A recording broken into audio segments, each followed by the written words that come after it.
బాధలతోటి, టెన్షన్‌లతోటి నాకేం చేయాలో అర్థం కాక నేను ఏడుస్తూ ఉన్నానండి. ఆ టైంలో వాట్సాప్‌లో పార్ట్ టైమ్ జాబ్ అని చెప్తే అది జాయిన్ అయ్యి, టెలిగ్రామ్‌లో జాయిన్ అయ్యి, వాళ్ళ మెసేజెస్ నమ్మి నేను 6,00,000 కోల్పోయానండి.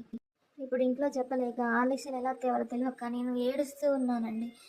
నాన్నకి తోడుగా ఉండాలన్న ఆశతో 23 రోజులు బాలింతనైన నేను ఆ టైంలో అన్ని గొడవలు, కారణాల వల్ల మైండ్ స్ట్రెస్ తోటి బాడీ అంతా వీక్, ఈ బాధలన్నీ తట్టుకోలేక నేను చేసేది తప్పు అని తెలియకుండా అలా డబ్బులు పోగొట్టాను.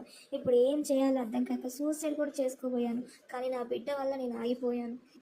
నాకేమీ అర్థం కాక మిమ్మల్ని సాయం చేయండి అని అడుగుతున్నాను. ప్లీజ్ నాకు సాయం చేయండి. ఒక్క రూపాయి అయినా చాలు అండి. నా వివరాలు నేను మీకు చెప్పలేనండి. అలా చెబితే మా అత్త, మామ నన్ను బతకనివ్వరండి.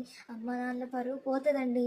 ఇలా పరువు వల్ల ఎన్నో కుటుంబాలు ప్రాణాలు తీసుకున్నారండి. అలాంటి సిచ్యువేషన్ నా కుటుంబానికి రాకూడదని నేను బ్రతిమాడుతున్నానండి. నా వివరాలు మాత్రం నేను చెప్పలేనండి. ప్లీజ్ నాకు ఒక్క రూపాయి అయినా చాలండి. సహాయం చేయండి. ఒక ఆడబిడ్డ, మీ ఇంటి బిడ్డ అని నాకు హెల్ప్ చేసి ఈ ఈ కష్టాల నుంచి నన్ను కాపాడండి. నా బిడ్డకు పాలు లేకుండా నేను ఏడుస్తూ ఉంటే తను బాధపడుతూ ఉందండి. పాలు కూడా లేవండి. ఇలాంటి స్ట్రెస్ వల్ల నేను బాలింతనయ్యండి. తిండి లేక, నిద్ర లేక అల్లాడిపోతున్నానండి. ప్లీజ్ అండి.